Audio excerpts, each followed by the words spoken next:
பொது வேட்பாளர் என்கின்ற அபாயத்தை மக்களுக்கு எடுத்துச் சொல்ல வேண்டும் என்று சொன்னோம். இது பொது வழியிலே சொல்லப்பட வேண்டும். வேறெவருக்கும் கொடுக்கிற வாக்குகள் வீணாய் போகிற வாக்குகள் என்பதை நீங்கள் இலங்கை வாழ் தமிழ் மக்களுடைய வடக்கு கிழக்கிலே வாழுகிற தமிழ் மக்களுடைய பிரதான கட்சியாகிய இலங்கை தமிழரசு கட்சியினுடைய ஆதரவு வேட்பாளர் சஜித் பிரேமதாசவுக்கு மட்டும்தான். தமிழ் பொது வேட்பாளர் என்கின்ற ஒரு மாயமானுக்கு மயங்கி இந்த மேடையிலே இருந்து நான் கொடுக்கிற அறைகூவல் என்னவென்றால்,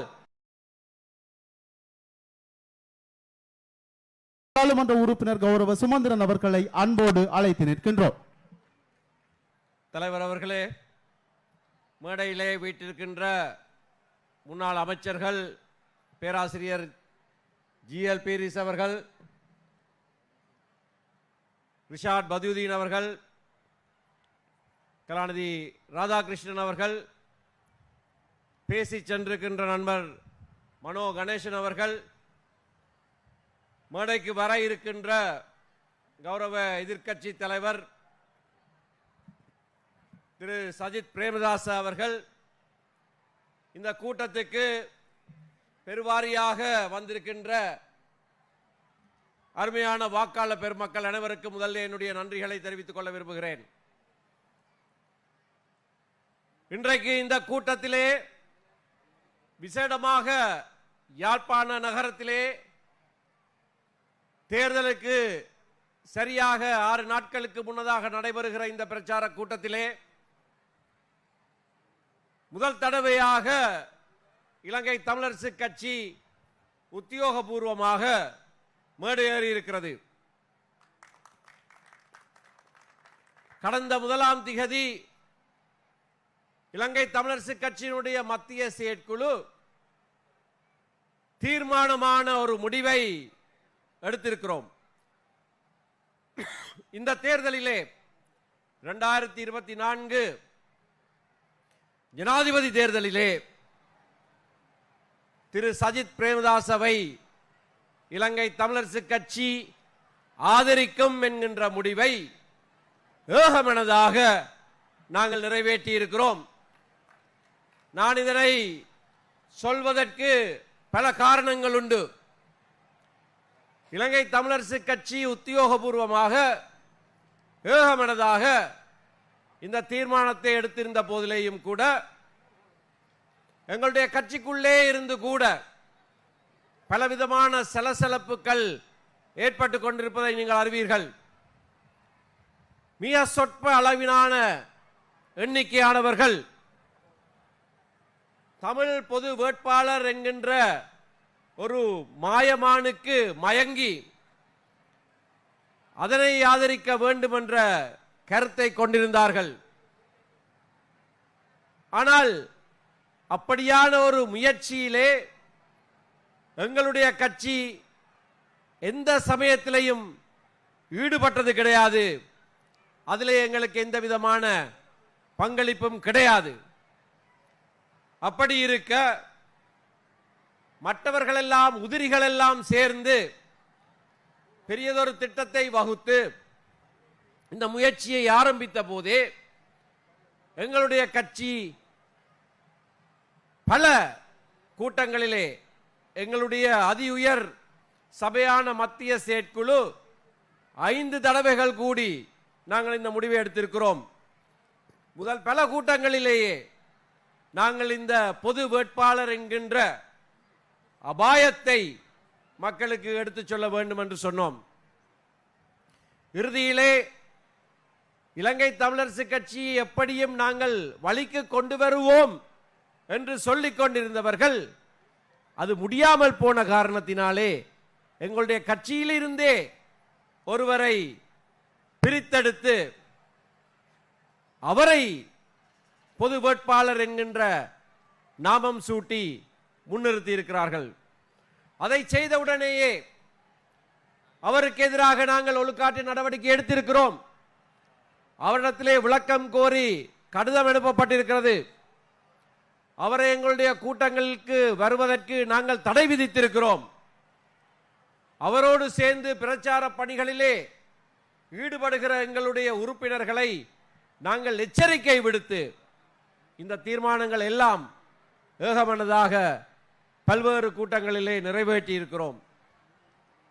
இறுதியான கூட்டத்திலேயும் கூட 4 பேர் மட்டும் அதற்கு ஆதரவாக பேசியிருந்த போது மிகப்பெரிய பெரும்பான்மையோடு திரு சஜித் பிரேமதாசவை நாங்கள் ஆதரிக்கிறோம் என்று தென்பட்டவுடனே அவர்கள் கூட வாக்கெடுப்பு தேவையில்லை, இது கட்சி முடிவாகவே நாங்கள் எடுக்கலாம் என்று சொல்லி ஏகமனதாக அந்த தீர்மானம் நிறைவேற்றப்பட்டது. இது பொது வழியிலே சொல்லப்பட வேண்டும். இல்லை என்றால் கட்சி கட்டுக்கோப்போடு இருக்கிற கட்சியினுடைய உத்தியோகபூர்வ முடிவை மலினப்படுத்துகிற வகையிலே பலர் இன்றைக்கு செயற்பட்டுக் கொண்டிருக்கிறார்கள். அவர்களை நாங்கள் என்ன செய்ய வேண்டும் என்பதை நாங்கள் பின்னர் தீர்மானிப்போம். ஆனால் நெருங்கி வந்திருக்கிற இந்த ஜனாதிபதி தேர்தலிலே இலங்கை வாழ் தமிழ் மக்களுடைய வடக்கு கிழக்கிலே வாழுகிற தமிழ் மக்களுடைய பிரதான கட்சியாகிய இலங்கை தமிழரசு கட்சியினுடைய ஆதரவு வேட்பாளர் சஜித் பிரேமதாசவுக்கு மட்டும்தான் என்பதை உறுதியாக கட்சியின் சார்பிலே உத்தியோகபூர்வமாக பொது மேடையிலே நான் இன்றைக்கு அறிவிப்பதிலே பெருமைப்படுகிறேன். நாங்கள் இந்த தீர்மானங்களை எல்லாம் எடுக்கிற போது பொறுப்பற்ற விதத்திலே சிந்திக்காமல் இந்த தீர்மானங்களை நாங்கள் எடுக்கவில்லை. பலவிதமாக பல கோணங்களிலே ஆராய்ந்து இன்றைக்கு இருக்கிற சூழ்நிலையிலே என்ன விதமான தீர்மானத்தை பிரதான தமிழ் கட்சி எடுக்குமாக இருந்தால் அது தமிழ் மக்களுக்கும் இலங்கையிலே வாழுகிற அனைத்து இன மக்களுக்கும் ஒரு பலமாக இருக்கும் என்பதை நிதானித்து அறிந்துதான் நாங்கள் அந்த தீர்மானத்தை எடுத்திருக்கிறோம். ஆகையினாலே நாங்கள் எடுத்திருக்கிற இந்த தீர்மானத்தின்படி எங்கள் ஆதரவாளர்களும் எங்களுடைய உறுப்பினர்களும் எங்களுக்கு வாக்களிக்கிற மக்களும் தொடர்ந்து எங்களுடைய அந்த தீர்மானத்துக்கு வலுச்சேர்க்கிற வகையிலே இப்பொழுது ஜனாதிபதி அபேட்சகர் கௌரவ எதிர்க்கட்சி தலைவர் சஜித் பிரேமதாச அவர்கள் மைதானத்துக்கு வந்திருக்கிறார். உங்களுடைய கரகோஷங்களினாலே அவரை நீங்கள் வரவேற்க வேண்டும். இலங்கை ஜனநாயக சோசலிச குடியரசினுடைய புதிய ஜனாதிபதியை தெரிவு செய்வதற்கான இந்த தேர்தல் பரப்புரை கூட்டத்தில் ஐக்கிய மக்கள் சக்தியினுடைய ஜனாதிபதி வேட்பாளர் எதிர்க்கட்சி தலைவர் கௌரவ சஜித் பிரேமதாச அவர்கள் இப்பொழுது இந்த அரங்கு நோக்கி ஆதரவாளர்களினுடைய பெருத்த கரகோஷங்களுக்கு மத்தியில் வருகை தந்து கொண்டிருக்கின்றார்.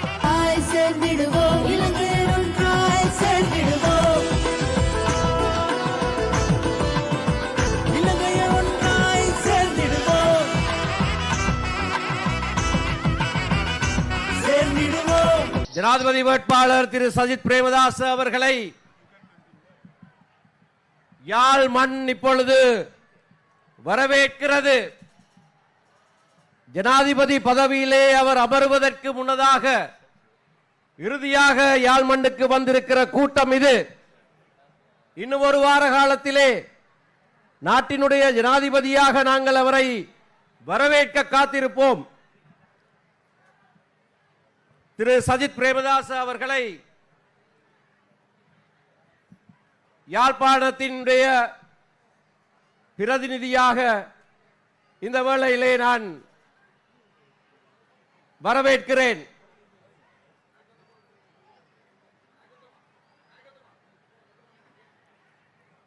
ඔබතුමාව යාපනයේ නියෝජන කරන මන්ත්‍රීවරුන් වශයෙන් මම යාපනයට පිළිගන්නවා. යාපනයට யாழ்ப்பாணத்துக்கு இறுதியாக ஜனாதிபதி ஆவதற்கு முன்னதாக வந்த இறுதி கூட்டத்துக்கு அவரை வருக வருக என்று வரவேற்றவனாக இன்றைக்கு இந்த கூட்டத்திலே அவர் வருகிற போது நான் சொல்லிக் கொண்டிருந்த விடயங்கள் பிரதான தமிழ் கட்சியாகிய இலங்கை தமிழரசு கட்சி முற்று முழுதாக உத்தியோகபூர்வமாக சஜித் பிரேமதாச அவர்களை ஆதரித்து அவரை ஜனாதிபதியாக்குகிற அனைத்து செயற்பாடுகளிலேயும் நாங்கள் ஈடுபட்டுக் கொண்டிருக்கிறோம். இந்த கட்சியிலே 75 வருட வரலாறு கொண்ட கட்சியிலே நம்பிக்கையாயிருக்கிற மக்களுக்கு இந்த வேளையிலே இந்த மேடையிலே இருந்து நான் கொடுக்கிற அறைகூவல் என்னவென்றால், அவரை ஆதரியுங்கள். நாங்கள் இது எதேச்சதிகாரமாக எடுத்தப்பட்ட ஒரு முடிவல்ல. நிதானித்து சிந்தித்து நாங்கள் இந்த முடிவை எடுத்திருக்கிறோம். ஏற்கனவே நண்பர் மனோ கணேசன் சொன்னதை போல, ஏற்கனவே நண்பர் ராதாகிருஷ்ணன் சொன்னதை போல, ஏற்கனவே நண்பர் ரிஷாட் பதியுதீன் சொன்னதை போல, தமிழ் பேசுகிற சமூகங்கள் அனைத்தும் இன்றைக்கு உத்தியோகபூர்வமாக கட்சிகளாக அவரை நாங்கள் ஆதரிக்கிறோம் என்றால் அதற்கு ஒரு முக்கிய காரணம் உண்டு. நாங்களும் சேர்ந்து வடக்கு கிழக்கு வாழ் தமிழ் மக்கள் இலங்கையிலே எங்களுக்கு வாழ உரித்துண்டு.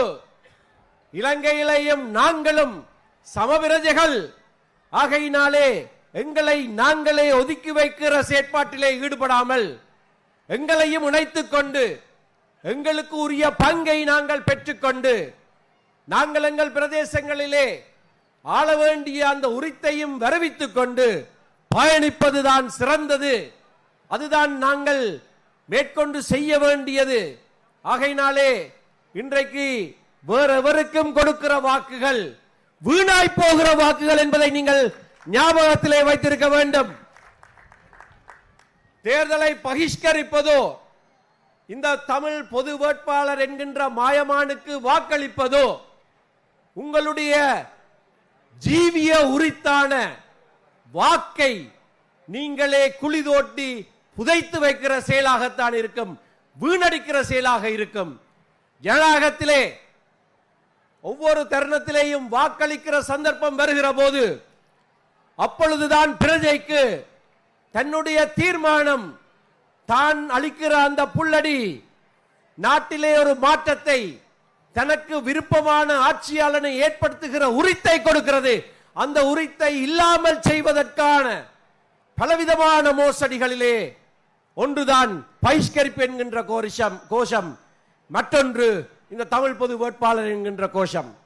ஆகையினாலே இந்த விடயங்களிலே ஈடுபட்டு உங்களுடைய பொன்னான வாக்கை வீணடித்து விடாமல் மிகவும் உபயோகரமான விதத்திலே அதை நீங்கள் பாவிப்பதாக இருந்தால் நீங்கள் சஜித் பிரேமதாச அவர்களுக்கு வாக்களித்து அவரை ஜனாதிபதியாக்க வேண்டும் என்பதை இந்த வேளையிலே நான் கூறிக்கொண்டு, இன்றைக்கு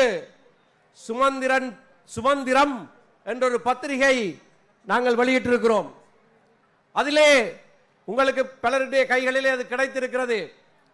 அதிலே எங்களுடைய கல்விமான்கள், சிந்தனையாளர்கள் பலருடைய கட்டுரைகள் இடம்பெறுகின்றன. ஏன் சஜித் பிரேமதாஸ் அவர்களுக்கு வாக்களிக்க வேண்டும் என்பதை எங்கள் சமூகத்திலே இருந்து எங்களை சமூகத்தை வழிப்படுத்துகிற பல பெரியவர்கள் சொல்லி இருக்கிறார்கள். அதிலே ஒரு பிரதியை இந்த வேளையிலே நான் எதிர்க்கட்சி தலைவர் ஜனாதிபதி வேட்பாளர் திரு சஜித் பிரேமதாஸ் அவர்களுக்கு கையளிக்க விரும்புகிறேன்.